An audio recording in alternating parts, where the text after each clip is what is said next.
आज Doubtnut app download करें।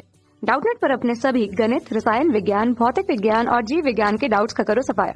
बस प्रश्न की फोटो खींचो, एक ही प्रश्न को क्रॉप करो और तुरंत वीडियो सोल्यूशन पाओ। अभी डाउनलोड करें। हेलो दोस्तों, आपका प्रश्न है कोलाइड का शुद्धिकरण निम्न में से किसके द्वारा होता है। पहले विकल्प में यहाँ दे रखा है विद्युत कण संचलन, दूसरे विकल्प में दे रखा है विद्युत परिक्षेपण, तीसरे विकल्प में दे रखा है पेप्टीकरण, चौथे विकल्प में दे रखा है अति सूक्ष्म फिल्टरन। तो चलिए इस प्रश्न को हल करते हैं दोस्तों। तो कोलाइडी जो विलयन होता है, कोलाइडी विलयन, उसको शुद्ध करने की कौन सी विधि है, ये हमसे प्रश्न में पूछ रहा है। तो जो पहले विकल्प में दे रखा है दोस्तों विद्युत कण संचलन, ये क्या है, कोलाइडी कण जो होते हैं उन पर कुछ ना कुछ आवेश होता है और जब उन कोलाइडी कणों को किसी विद्युत क्षेत्र से गुजारा जाता है, स्थिर वैद्युत क्षेत्र से, तो कोलाइडी कण वैद्युत क्षेत्र की दिशा में गति करने लगेंगे।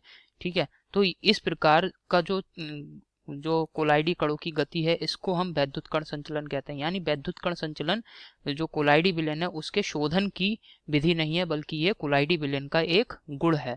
अब विद्युत परिक्षेपण, यहाँ पे क्या होता है, विद्युत परिक्षेपण में जो कोलाइडी कण है, जैसे कि यहाँ पे हमारे पास एक ऐसा कोलाइडी कण है जिस पर ऋणावेश है।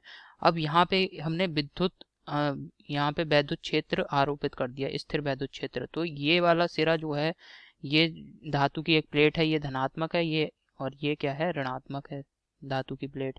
तो जैसे ही कोलाइडी विलयन को इस स्थिर वैद्युत क्षेत्र से गुजारेंगे तो जो कोलाइडी कण है, जो भी ऋणावेशित कोलाइडी कण है, ये सभी धनावेशित प्लेट की ओर जाने लगेंगे, जिससे क्या होगा, ये कण उदासीन हो जाएंगे। उदासीन होकर के जैसे ये प्लेट से टकराएंगे उदासीन हो जाएंगे, उदासीन होकर के ये यहाँ पे एकत्रित हो जाएंगे सभी कण।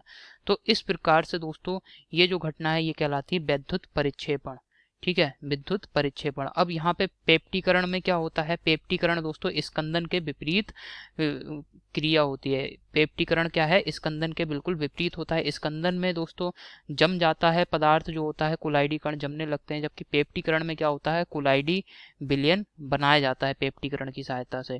ठीक है, अब यहाँ पे अति सूक्ष्म फिल्टरन, अति सूक्ष्म फिल्टरन, ये दोस्तों कोलाइडी विलयन जो होता है इसको शुद्ध करने की विधि है।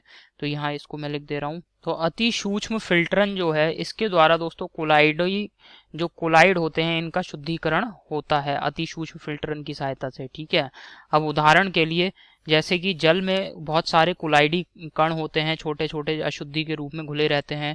इसके अलावा रेत के कण होते हैं, ये सभी अशुद्धियां पानी में उपस्थित होती हैं। तो अगर हम अति सूक्ष्म फिल्टरन का प्रयोग करें तो दोस्तों ये कोलाइडी कण और जो अन्य अशुद्धियां हैं जैसे रेत के कण पानी में जो कि घुले हैं, इनको पानी से पृथक कर देते हैं, जिससे क्या होता है, जो कोलाइडी विलयन था, पानी एक प्रकार का कोलाइडी विलयन हो गया, क्योंकि इनमें ये कण कोलाइडी कण घुले हुए हैं।